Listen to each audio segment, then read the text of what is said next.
In a world that is robbing dudes of their dudeness, three normal, everyday, middle-aged dudes are taking a stand for dudes everywhere. Join us as we talk about life as a dude in today's world.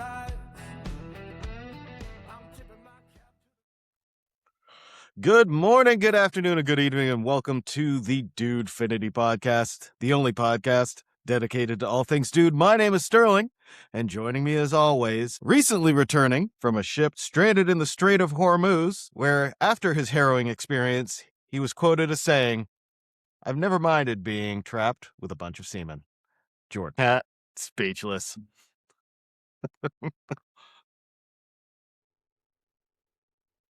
That was poignant, political, and a gay joke.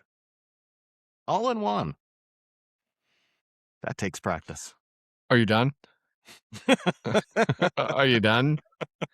I hope so. Well, it's good to see you, or so I thought it was going to be, but kind of regretting, that at the moment. But it takes a gay to know a gay, so I mean, it takes a guy to know a guy. My bad. Anyway, welcome to Dudefinity. No, welcome What's to been going on, my Dudefinity. brother? Oh man, got a little bit of a sinus headache today, so bear with me if I sound a little temperature change, like the pressure change, and the barometer headaches just kind of got me a little bit. And we're at the tail end of it, but it's allergy season. Opened the pool last week, and Hey, I that's want to call you out on something you said recently on a previous podcast, that if I was down there, the pollen would get me. I was just down there. I was fine. You were at the tail end of the tree pollen, though. Seriously, Yeah, you were here. No, pollen starts around like March 1st, like usually late February, early March, and it's very bad. But we're this round right now that we're dealing with is a lot of mold, like, and mildew type stuff, just because the temperature's been weird and moisture. But no, you would have been, if you live down here, I've seen it get. I have seen it get many a men, dude, that are like, I've never had allergies before. I was just down there like a couple of weeks ago. You were here for 5 days at the tail end of yellow car season. Yeah, I don't even want to hear it. I don't even want to hear it. Whatever. Act like you're some superhuman that is above getting allergies because of pollen. Well, I'm just saying I don't have allergies. All right, man. I'm gonna get you a superhero thing that says your name's gonna be anti-allergy man. I'm just expecting like a box in the mail, and instead of a glitter bomb, it's just pollen. Oh, dude, you can have some of this green cocaine. Fuck, I don't want it anymore. So now my turn to call you out. Oh, okay. And in turn, I'm going to call myself out in the process. Uh-huh. But I there was once a time where I just want to paint you a picture where I claimed that Joe Mazzulla was a terrible coach and that he couldn't make adjustments. Then Joe Mazzulla won 50 some odd games in the regular season without Jason Tatum for a large portion of those. Without the unicorn, without Drew Holiday, without Al Horford, and still found a way to win. And I became, as the season wore on, I became a little bit of a believer myself in Joe. Yep. We're wrong.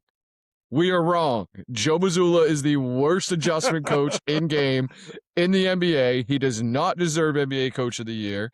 And I will take it a step further for you. Are you ready for this? Are you ready? I'm going to go ahead and claim this right now. Yep. Brad Stevens is great at roster construction. He's great at getting free agents. He's great at, getting value. You know what Brad's really bad at? We found his Achilles heel. What? Hiring coaches. Now hold on a second. No, terrible coach. M.A. wasn't a terrible. M.A. was a terrible great coach. He couldn't keep his dick in his pants. M.A. was not. How do I say this?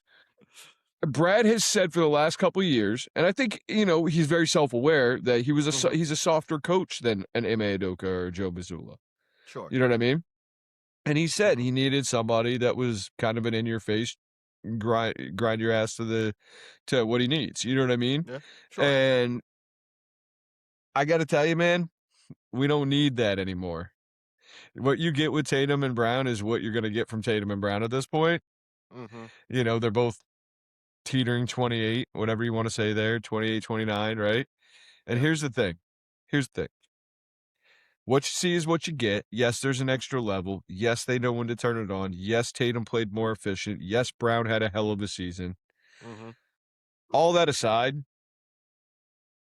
we need X's and O's. And if the Celtics stay with Joe Mazzulla after the epic 3-1 collapse, Mm-hmm. Joe Mazzulla ain't it, dude. He ain't it. He's not it. So here's He's what not I'll it. say. I will agree with you that Joe Mazzulla has almost no ability to make in-game adjustments. They went away from all of the things that got them where they were. They shortened Yes. the rotations, which, listen, I get that you want Brown and Tatum on the floor. Those are your war horses, right? Those are the guys pulling the chariot.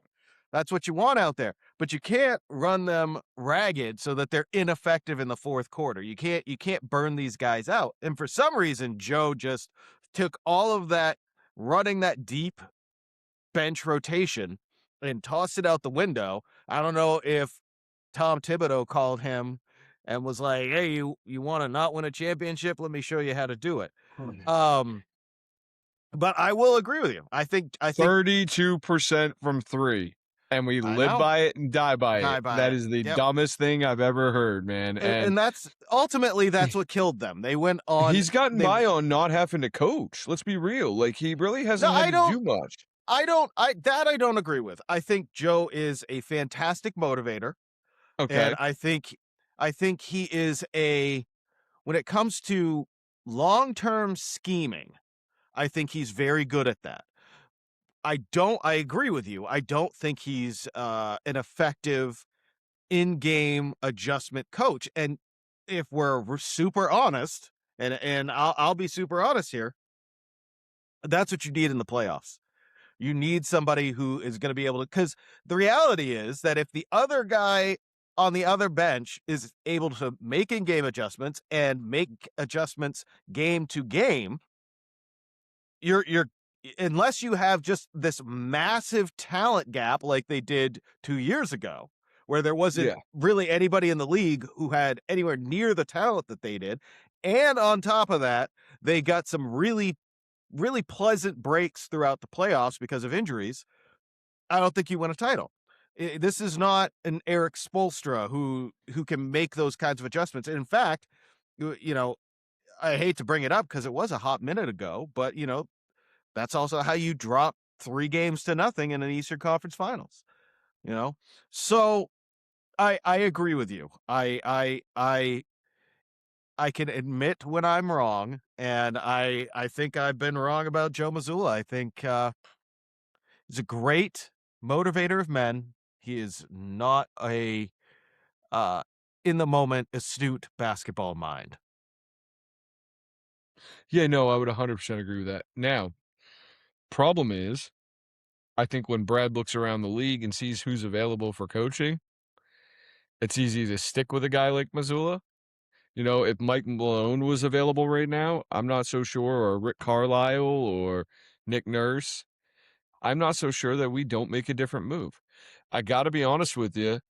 I don't think that, at least under its current roster construction and taking it a step further, I don't think, unless there's major upgrades to Missoula's bench, that we will win a championship with him. You know what I mean? Again, you know what I mean? I don't see it. And I feel like it's a disservice to Tatum and Brown in their prime Mm-hmm. in a lot of ways, to be honest with you. And quite frankly, this is Brad's mess. Brad's kind of the only X's and O's guy available that can come coach this team. Get your I ass out of the office and put your ass in the seat. I don't think so. I don't think it's a I think Brad has found his niche. The reality is that the Celtics have one of, if not the best front office in the league. They really do. They when it Yep. comes to working within the rules and finding the right players and talent acquisition. And, I But don't it's want to take so Brad. disappointing, Sterl. It's It so is. disappointing that they're even just holding on to Joe. It doesn't I make any agree. sense. At this point, I, move to Sam, like, I if you think need that, to. and I think you hit the Cassell nail would be on a the good one. head. I Billy think Donovan would be a good interview I, for I us. would, I would really like to see them go after, get rid of Joe and put in Sam Cassell, because what you don't want to do is throw the baby out with the bathwater. You know what I Yeah. mean? You've got a roster that's constructed in this way. Let's be honest. They've got a roster that's designed to play the way that they play. But we got a roster that got absolutely exposed in a half-court offensive game against It's Philadelphia, dude. part of the problem is, yes, you're right, but part of the problem is that their offense is almost completely predicated on break the defense down, get into the paint, kick the ball, swing it, get an open three, which is fine when you're If hitting you them. make them. But yeah, when you're making them. But if you're not making them, your offense just does what it does, what you saw, what we saw Yeah. last year. It just But stagnates and does nothing. zero adjustment. Zero. And that's the problem. You I gotta stop making teams. I get the idea of wanting to force teams to play your game, Mhm. but your game's gotta change, not to play their game, but to maybe play against the game that they're throwing at you. And there's no changes, and here's the other thing, and I hate saying this out loud because it's such a bad idea in the grand scheme of things, but honestly, if you're gonna keep Joe and you're gonna upgrade his bench, I think you gotta bring Tibbs in. I think Tibbs needs to be an assistant on that team, I on the I bench. maybe. I'm more I think concerned our with defensive schemes could be a little better. Um, yeah. I think that Derek White was a non-factor until game 7 pretty much in the series, Mhm. offensively, because they Mhm. asked him to do everything defensively, and it Mhm. ate his offensive game completely out, you know what I mean? So you can't do that. Like, you gotta be able to adjust schemes. You gotta be able to know what you have. Joe, great motivator. If I'm going to a street fight and I need somebody to have my back, I'm taking Joe Mazzulla every day. You know what I mean? Like Sure. Mazzulla, Mazzulla is a guy that there's some fight in the dog. You know what I mean? Absolutely. Yeah. But I'm not so much sure that he's the guy. I really I, it's a swing and a miss, and it's really unfortunate as a Celtics fan and as a Boston sports fan right now who's kind of just sports depressed as a whole. yeah. I was Yeah. really I hoping, hear and I you. don't want, like, it's not like, oh, Joe's got to go because I don't like Joe. Joe's an interesting dude. He's kind of funny. Like some of the things he says about the target Mhm. being right here in the middle of his forehead and, not on their back and stuff like that. But at the end of the day, that stuff doesn't matter if you can't put the team You in the got to best win. position to win. Well, even taking it a step further, it's not even just winning, it's putting the team in the best position to win. And when it came down to it, Joe did not put this team in the best position to win. Very easily, you and I know, and we're just bench warmers at this point, watching the game from the couch, yelling at, you know what I mean? Yeah. But Sure. you and I Sure. can and everybody I've talked to about the Celtics, it's very painfully obvious, and also taking it by the fact that Embiid was just announced to be out game 2 against the Knicks because of his legs, that Mhm. Embiid should have been attacked. They didn't force him to play defense. Well, They and should have so they should have been driving the ball straight at his chest and forcing him to get back on his heels. so you and I have talked about this, and I've talked about this a bunch of times. The thing that you have to do with a guy like Embiid, you're not gonna, um, you're not gonna beat Embiid unless you have a bigger center. You're not gonna hold him to fewer points unless you have a bigger center. If you want to slow a guy like that down, you have to make him play defense. And Boston just straight up didn't make the guy play defense. You know, you one of the things, and it's a kind of a hallmark of their offense, force a switch.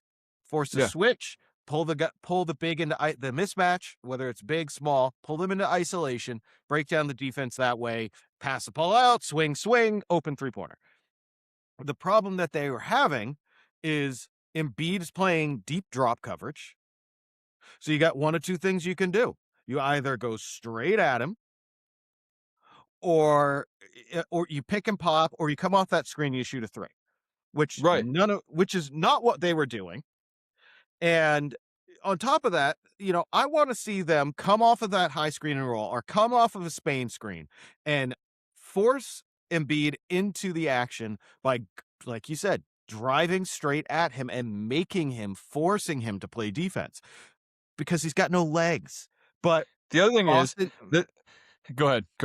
but again, and this is a Joe Mazzulla issue, that adjustment doesn't get made. It's like, for whatever reason, they're like, well, we're gonna run what we brung, and that's fine season to season.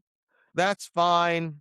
You make a kind of a skeleton, a blueprint of how you're gonna play this specific team, but it's those in-game adjustments where you go, okay, Embiid's killing us on offense. Let's make him work on defense. Let's really get the ball into him, because he's not a shot blocker. Yeah. That's for damn sure. He's not a shot blocker. You put Brown or Tatum in that high screen and roll and go straight downhill at him and make him play D or get him in foul trouble, and it's a totally different game. But Joe doesn't do that. He doesn't make Here's the other thing that I think Joe and you've won missed me on. over. Well, thank you. But here's the other thing that Joe missed out on. And I think, Derek White took his licks this series. People, people who don't understand basketball are going to go, oh, Derek White played awful. Derek White did this. Derek White did that. He didn't do this offensively. You know what else we should have done? We should have had Derek White absolutely force Tyrese Maxey constantly to play defense.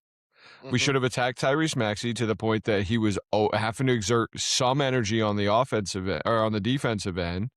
But instead, we were so quick to get the ball out of White's hands for 6 games and into Brown and Tatum's hands that it just, I don't know. I just, I feel like there could have been kind of the same impact if we would have just kept the ball in Derek White's hand a little longer and wore Tyrese out just by running. Like, sometimes it takes your legs from you. You're not going to hit, those fadeaway floaters that you're hitting when you can't get off the ground because your legs are so tired, you've been worn out. And likewise, Paul George, I'm sorry, why the hell wasn't Jaylen Brown just absolutely taking it to him every chance he had? You know what I mean? Like, I would have made Paul George work.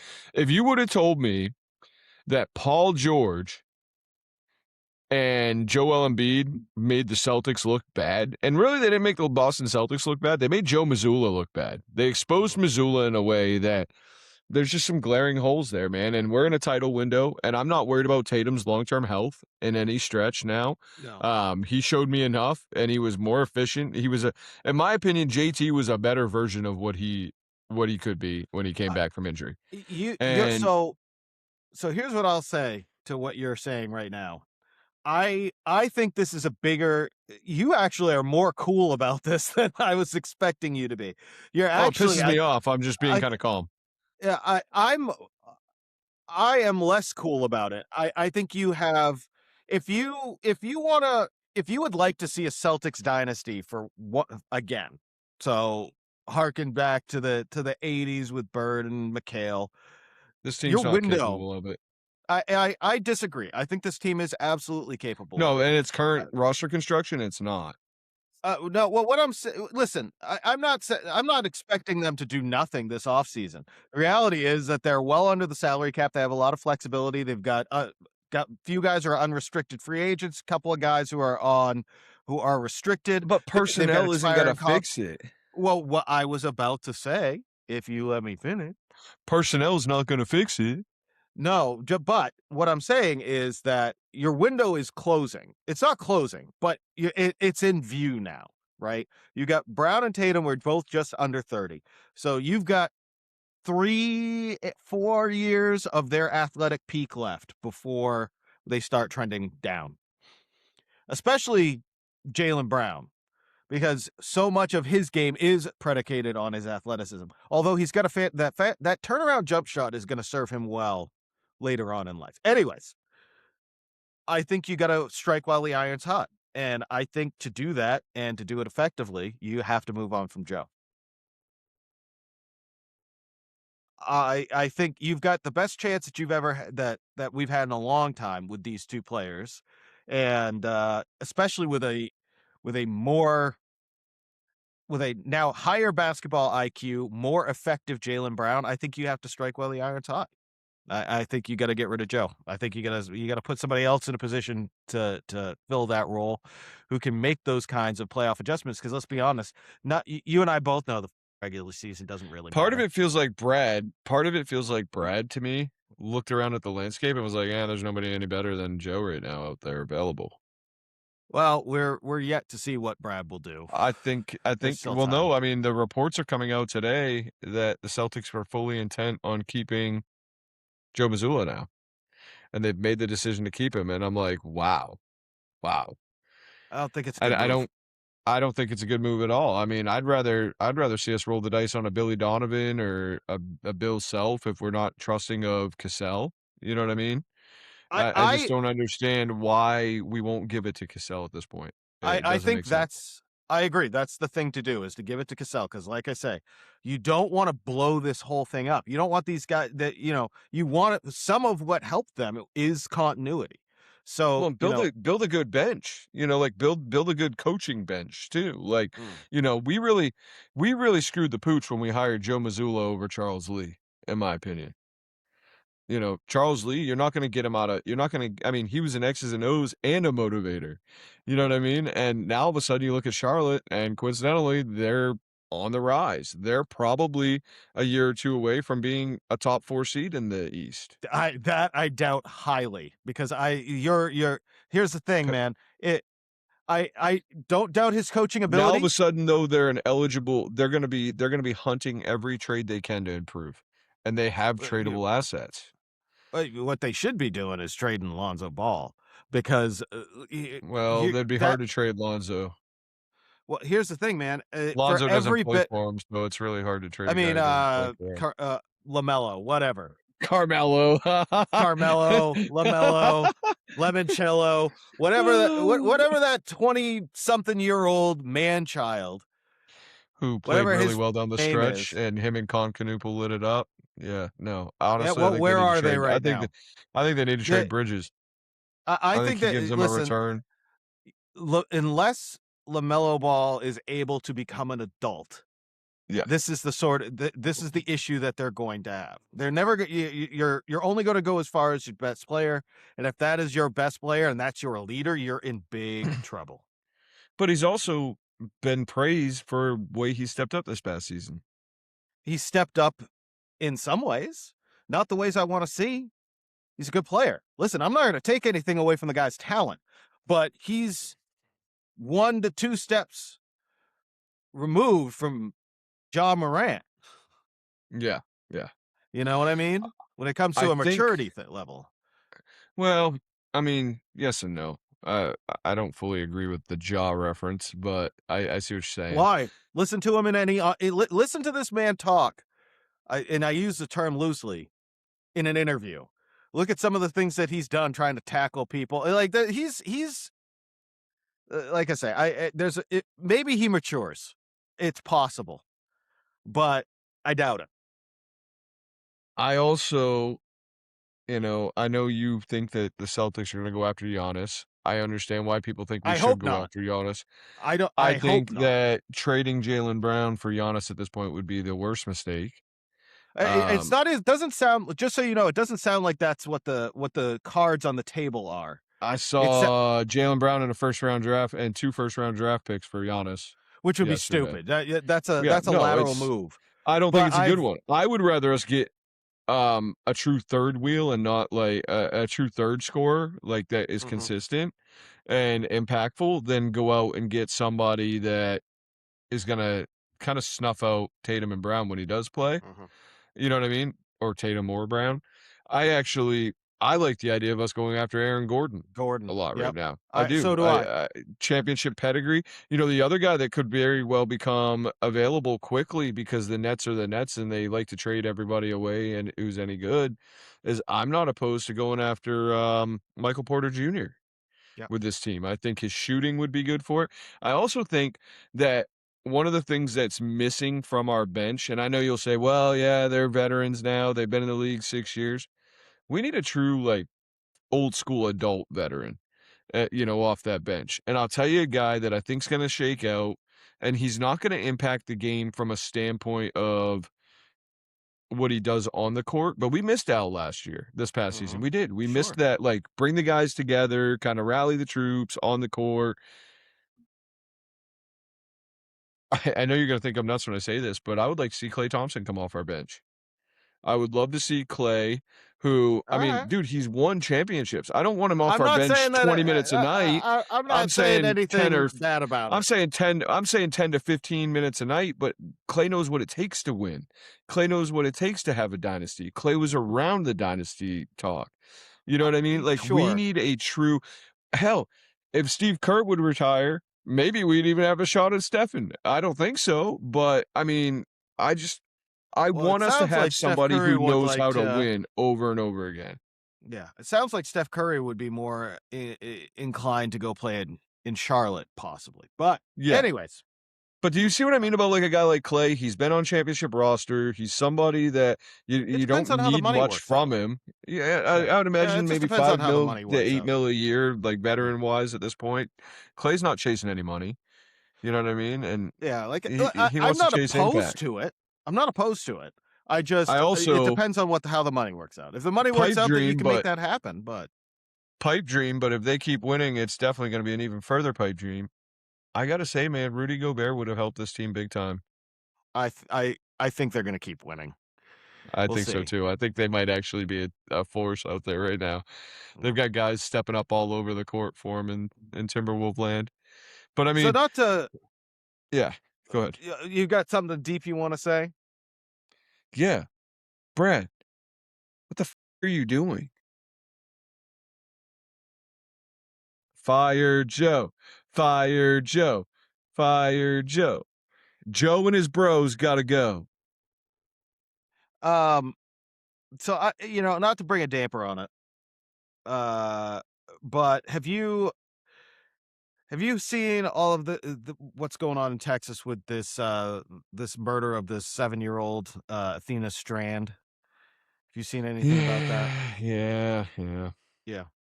So Texas passed down a sentencing for this piece of that murdered this kid. Uh, and they passed down death sentence as they should. But the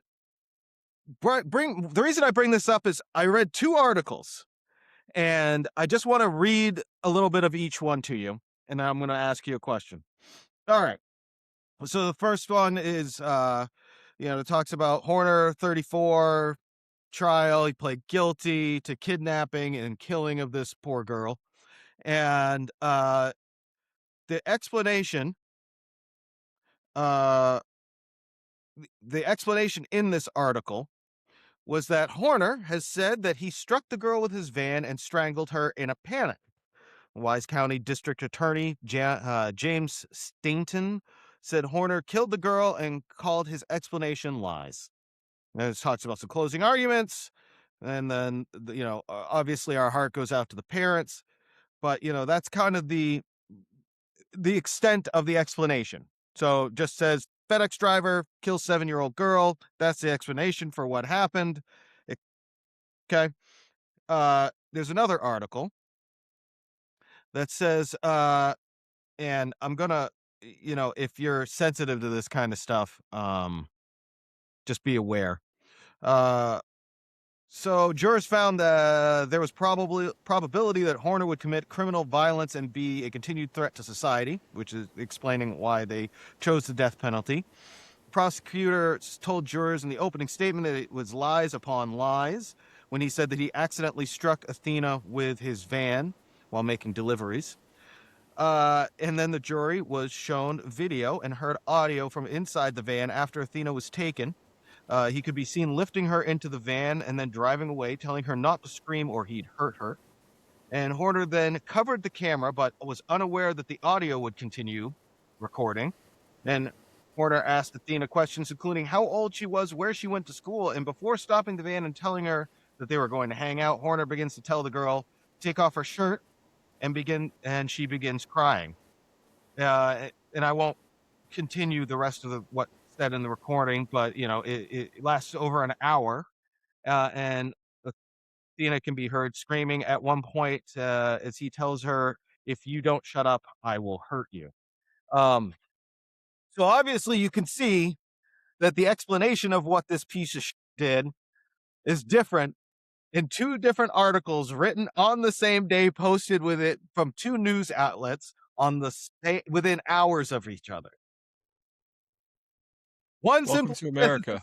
dude, one simply says that this guy accidentally hit her with a car and then strangled her. The other one says exactly what happened, that this piece of R-worded this poor 7-year-old girl and should be tossed feet first through a wood chipper.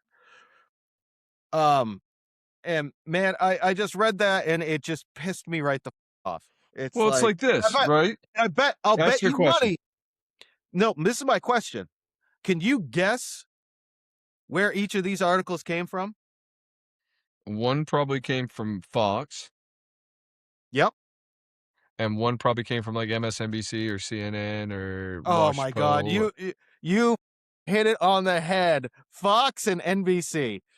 Yeah. It just goes to show, man. And like I say, why do we have to The pretend like news is this guy didn't? propagated, dude. The What? news is so propagated, Why? and Why they can't we try to just tell the truth? minimize it. Yeah. And the Dude bro, did something bad. the article. It's not like one article was shorter than the other or anything like that. They were No. about the same length. Like I say, written on the same day, and one explains exactly what happened to this poor child, and the other one tries to make it out like Texas, given this piece of But dude, human waste, the death penalty is like questionable. well, here's Like I another say, example of the it's whole thing. But this is a deep-rooted problem in our country as a whole. So, everybody knows by now that some dude broke into the White House Correspondents' Dinner and Mhm, shot, with a bunch of guns, shot a Secret Service agent who is fine, by the way, thank God, and was tackled and promptly dealt with, right? mhm, But then this guy goes into a holding cell by himself on psych eval watch for a day and a half, gets mhm, transferred out, goes to court, and the judge apologizes to how we're treating somebody who was running to this person, the guy Allen or whatever his name is that broke in and did all this. The judge apologizes for how we're treating him.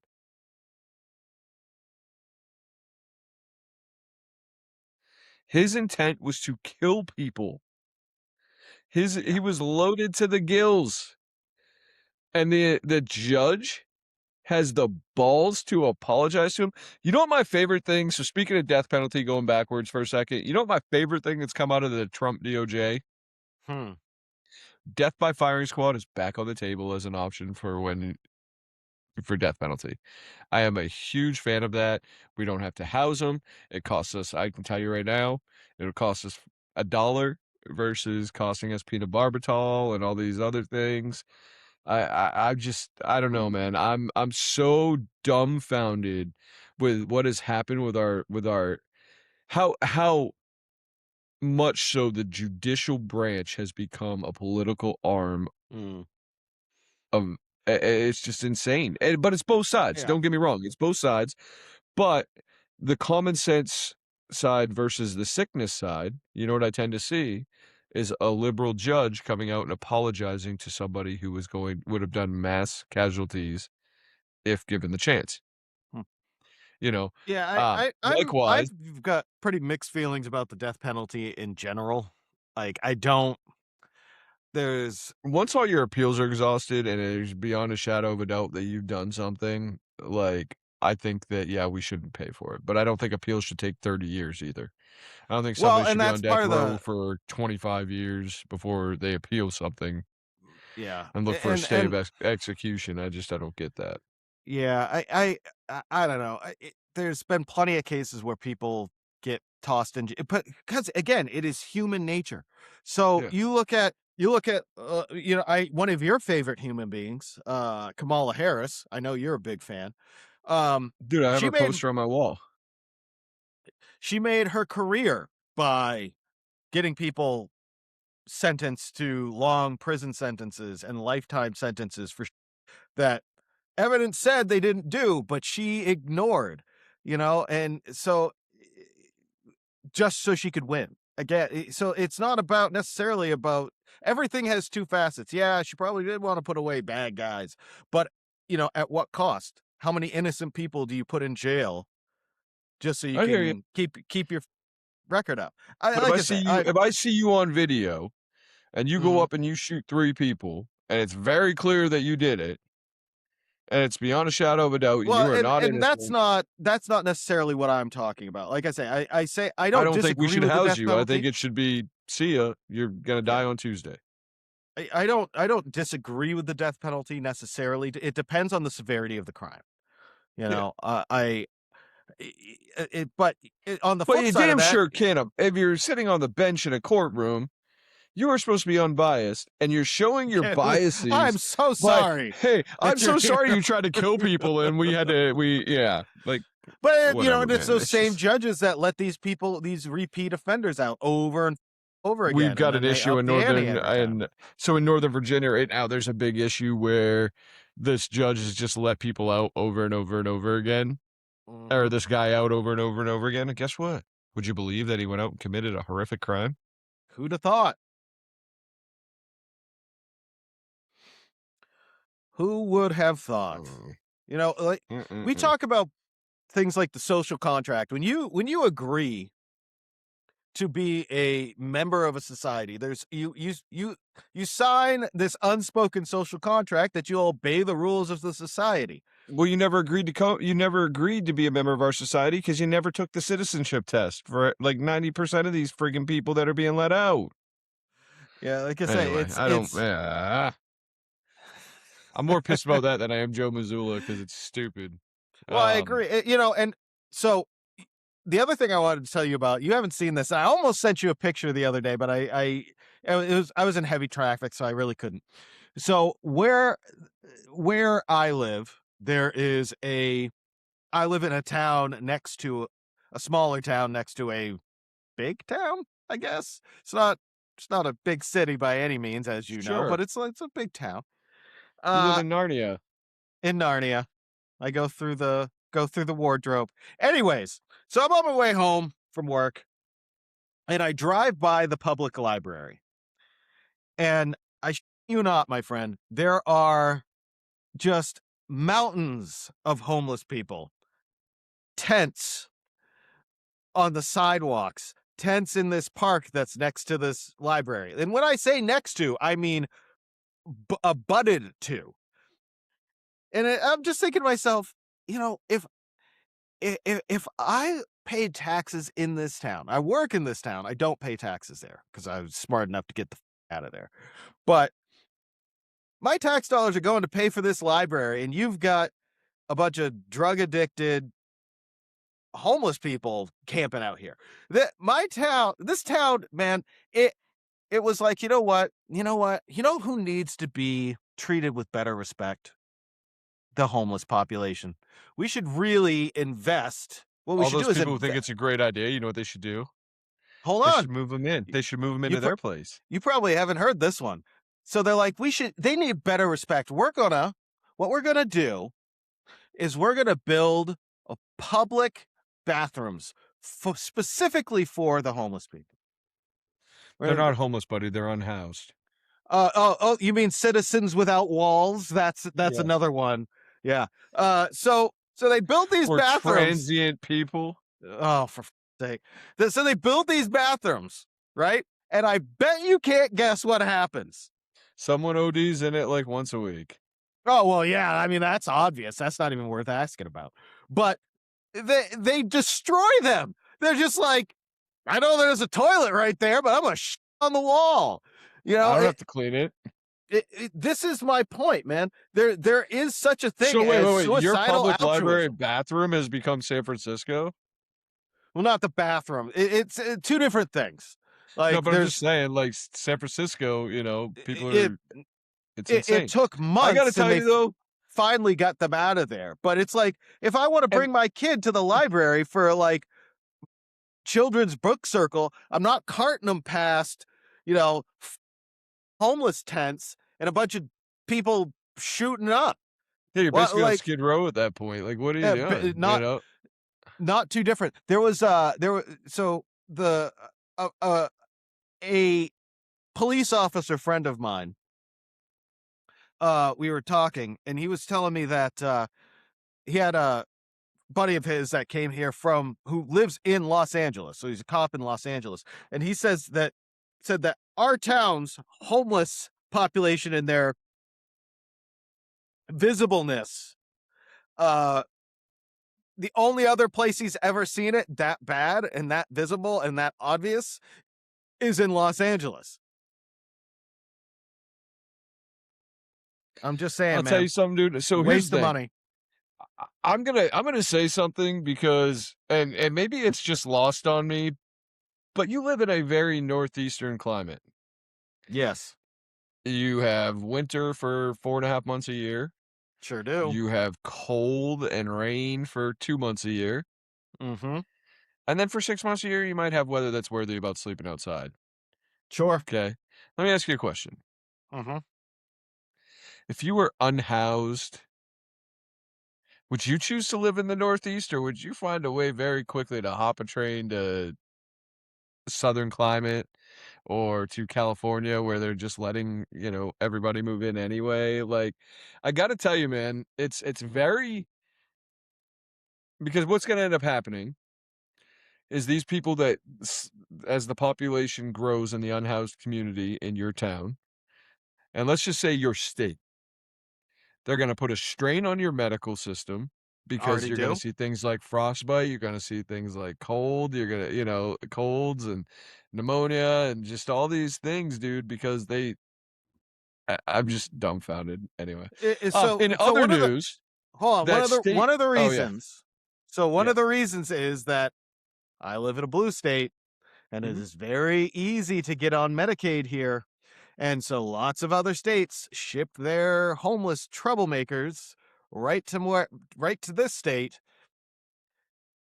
And that's literally the only reason. These people aren't from this state. They're not from yeah, the no, they're area. just there. They're just there. They've been literally They've shipped been here. bussed in, dude. They've been Oh bussed yeah, in, 100%. and it's like protesters that just happen to have a pallet of bricks on the street corner in Atlanta. Mhm. Who'd have thought? Yeah. So, in other news, I've been, midterms are coming. Midterms are coming. Vivek won the Ohio nomination for for governor, Mm-hmm. for the Republican Party. Yep. You're seeing a lot of things downline, but one of the most awesome things I've seen is in one of those northeastern states, Oh their boy. current governor has dropped out of their I current heard something governor about ran this. out of money because no one wanted to back her because they knew Yep. she was a loser. Uh-huh. And all of a sudden, she's realizing very quickly that a guy named Bobby Charles is probably going to take her to the cleaner. Um, but it's just very interesting, dude, that like she's out, and I think it's so funny because she really does look like Austin Powers, and I love the memes that say the spy who shagged me. Yeah. Yeah, this just gigantic piece of that they're running, and that's going to end up running for the that's going to be the Democratic nomination um Yeah. instead of her. He's just a complete pile of crap. Uh Well, oh yeah, it's not Bobby Charles. Who's running against her? Bobby Charles is running for governor in Maine. so There's a it's Republican candidate Graham. though that's running. Well, oh yeah, Graham it's Plattner. yes. Graham Graham no. Plattner. Graham Plattner isn't He's the your Republican Democrat. candidate. I know. He's going to not mine. No, Not he's the my Democrat He's candidate the in Maine. Democratic candidate in that state, Yeah. and it'll be him against Susan Collins once again. And part of one of the things that irks me is Susan Collins is one of the most left-leaning Republicans there is. She might as well She be Angus King. yeah, and this Graham Plattner guy Do you hear some of the like? Listen, the internet is forever. You know, you gotta you do kind of have to watch what you say if you plan to run for political office. And making the statement that women are asking to get raped because they go out. I mean, women are asking to get R-worded because they go out and get hammered. Probably not the best thing to say. Referring to lobster fishermen as a bunch of drug addicted pieces of probably not a great thing to say. Uh, Making the statement that everybody who is in a rural area is just the most racist piece of you've ever seen. Again, probably not a great thing to say. It comes back to bite you. And so that's what they're on about. And he's like, "Well, judge me for who I am now." Well, I mean, fair. You know, people can change. It happens rarely, but it does happen sometimes. But I don't You know know if what I you love get the about the benefit of the American doubt. political system, though? Trump Hmm. says some crazy stuff, and we still vote him in. But Trump doesn't say like that. You know what I mean? No, Trump's never the things I've heard him Uh, say are just Other than random. he's like, Grab her yeah, you by the just grab yeah. him by the pussy. But you know, here's the thing. Probably in the moment, he probably could. You know, I. It's not like he's saying, you should sexually assault unwitting women. You know, that's not what he said. Yeah. No. So, In like fact, I said, he did everything to arrest Jeffrey Epstein for doing those things. just that.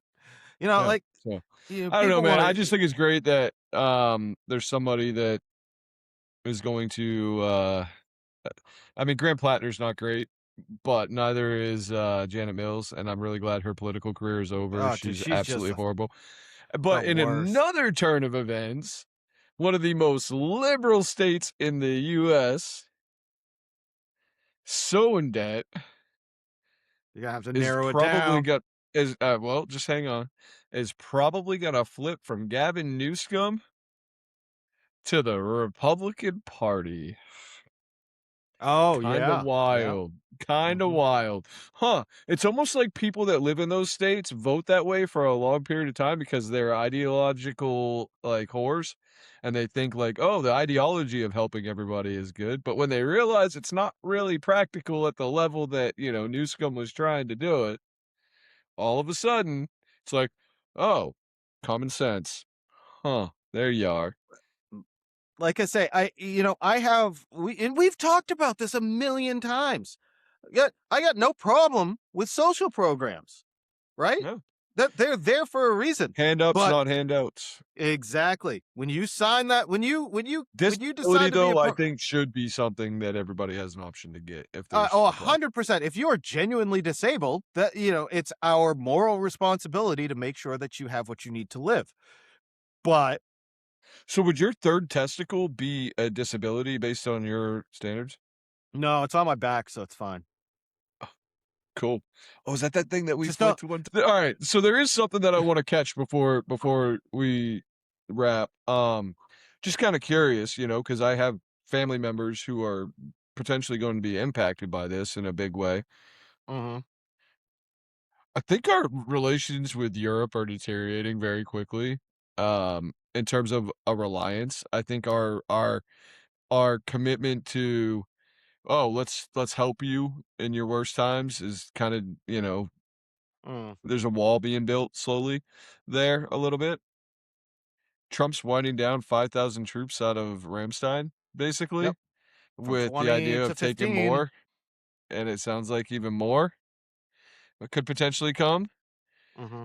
And, I have a very, very, very close relative that is stationed at Ramstein, you know? Um, and I haven't had a chance to talk to him about this, but I would imagine, man, that's gonna be a big impact.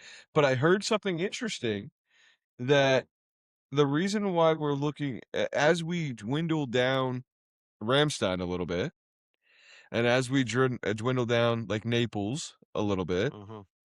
that we are looking to vastly increase our base size in the UAE, Hmm. Oman, Hmm. Saudi Arabia, Sure. and start working with these countries who have been there with us to eradicate some of these problems. And I just, did we just become best friends? with the Middle East minus Here's what I'll Iran. say. Funny So, how funny how it works. Before you say this, let me say mhm, this, and then you can say your piece. It's funny how when you treat people like they're not beneath you and that they belong at your table, all of a sudden you get some respect from them. And they feel respected, obviously, by Trump. He might be an asshole and he might do all these things that people don't realize, but it's like even down to Kim Jong Un. You know what I mean? Trump's like, no, we got a sure. great relationship, not a problem. Rocket Man, you know? But then he's got a summit coming up with Xi. And, China, by all accounts, has all the reasons in the world to not work with Trump. But you know what Trump's done is he's made a friend in G, and they're gonna work through it, you know what I mean? And they'll figure it out, and they'll buy oil from us, and I don't know. I'm just completely dumbfounded that our European allies are just I think Europe has vastly more issues than people realize or they like to let yeah. on. You mean letting all Uh, the Somalian refugees and the Syrian refugees Even and beyond that. In which that tied, I think. So here's one thing I'll say. I don't think you're going to see us remove our footprint from Europe because Europe is starting to come around on a lot of these issues, especially Germany. I don't think Olaf Scholz is going to be prime minister there a lot longer. Um, because they're like, well, we Syria is not at war anymore. Why are these people still here? And good on them for wanting to do that. It's one thing for somebody to legally emigrate and say, hello, Germany, Poland, I would really like to be a part of your culture, and I'm willing to assimilate and bring something to the table and follow your rules and sign that social contract with you. It's another thing to say, I need to be here because somebody's going to kill me if I don't. And then after that issue has mostly passed, go, yeah, I'm not gonna leave. Yeah, good on them for wanting to get these people out of there. Secondly, one of the problems, and it's already starting to happen, is manufacturing in Europe is falling apart. It's literally falling apart. The Chinese don't buy, let's just look at cars. The Chinese don't buy European cars anymore. Chinese no. cars are they're vastly improved. People buy Chinese cars. They're subsidized by the government. Yada yada yada. They're not buying European cars. Trump has said, "No, we're gonna tariff the living crap out of you unless you build them here." So people aren't. It's expensive to buy a European car here. Those are your two biggest markets, and even for the Europeans, like the Volkswagen has already said that they're thinking about laying off 20,000 workers globally.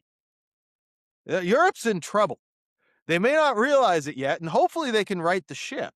I really Yeah, do but then hope you that. got like the Hungarian prime minister that was like really close to Trump, or it might have been the Austrian guy, just got voted out and they went No, with he a was left.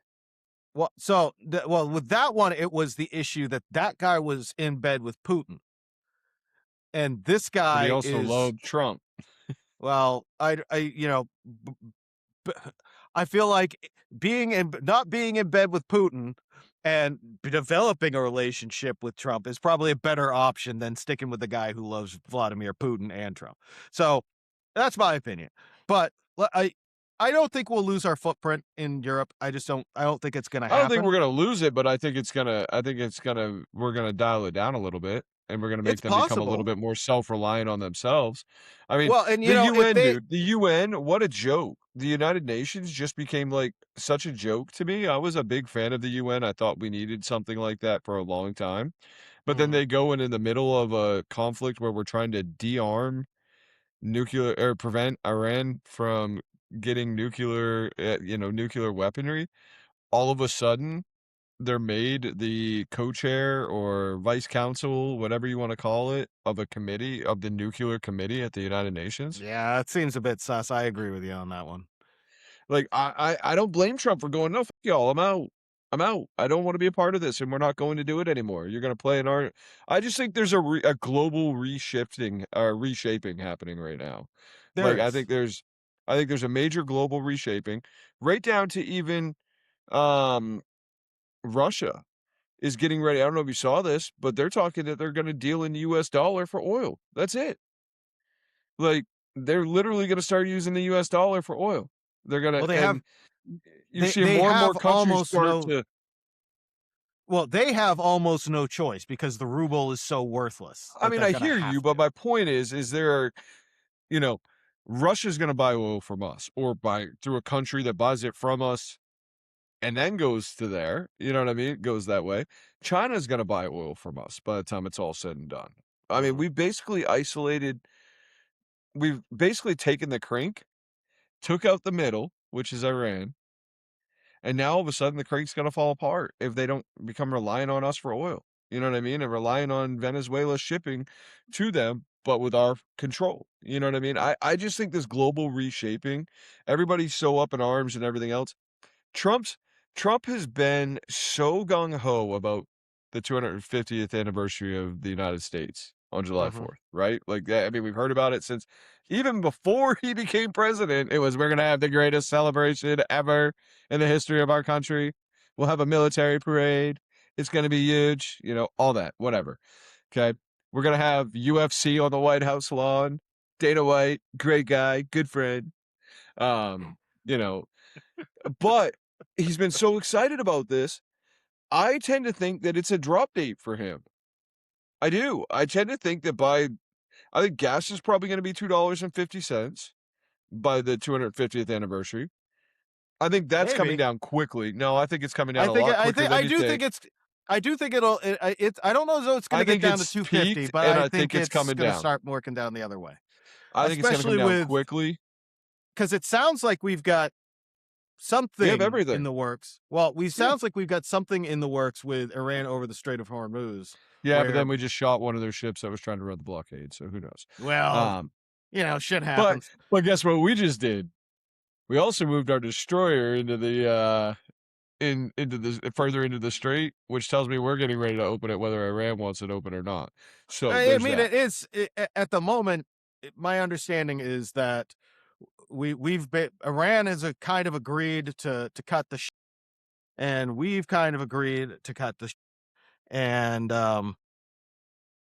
But we still need to go in and get their nuclear reserves. So their nuclear stockpile. So I don't know what's going to happen with that. But regardless, the other thing is, I think that $2.50 gas, the thing that nobody's talking about, that's huge for our country. Our economy is strong.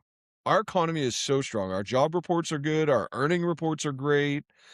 Our stock market's got record numbers. In spite of this gas, people are mhm, still able to move around and do what they need to do. American pockets are going up. Yeah, we're feeling it. We're feeling it a little tighter at like the grocery store and at the gas pump and things like that, and in goods. But I think core goods are going to start to come back down a little bit. But the big thing too, and I can't help but think that this is going to be huge. I think our housing market's getting ready to go gangbusters. And all of it comes down to Jerome Powell's out in about 3 weeks, yeah. and Trump's new guy's in. And guess what Trump's new guy had to commit to Trump in order to get in there? Hmm. We're gonna cut interest rate. You know we did.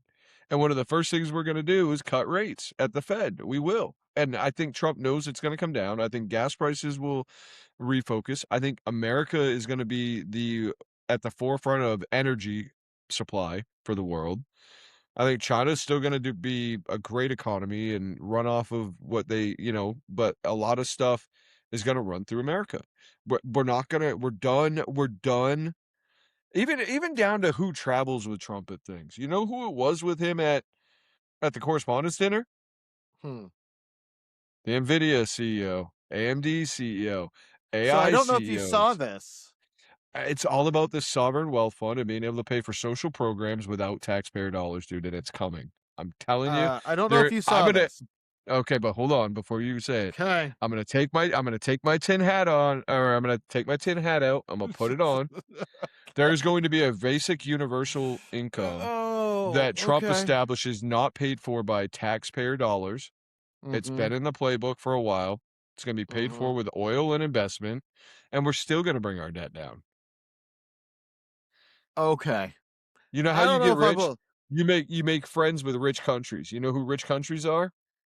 Middle Eastern countries like the UAE and Kuwait, and they have more oil and money.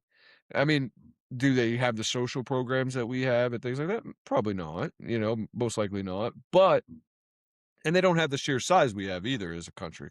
But you know what? Rich people run with rich people. Mm.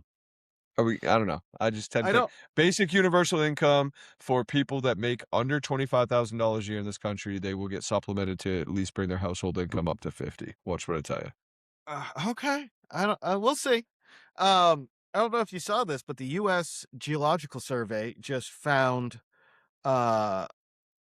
enough lithium in part of the Appalachian Mountains to supply Yep. 130 something million 130 million EV cars.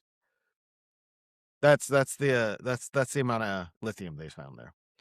Yeah, but you know what's Um interesting about hmm. EV cars aren't a thing that we're really going and I striving think that for as was much. the reason they were just trying to give a reference that that's how much lithium is there. So it's not just that you need it for cell phones, you need it for batteries for computers, for all, for electronics, like all of this different stuff, not just necessarily cars. I think No, that I know, when but they I'm made just that saying. statement, they were just saying, but yeah, so that's cool. Yeah, I think it's really cool. I mean, I think we're going to make money. I think we're going to stay a great nation for a while that is at the forefront of the world. I think it's all getting ready to turn. And most importantly, I think we're going to stay dudes, and y'all should stay a dude too.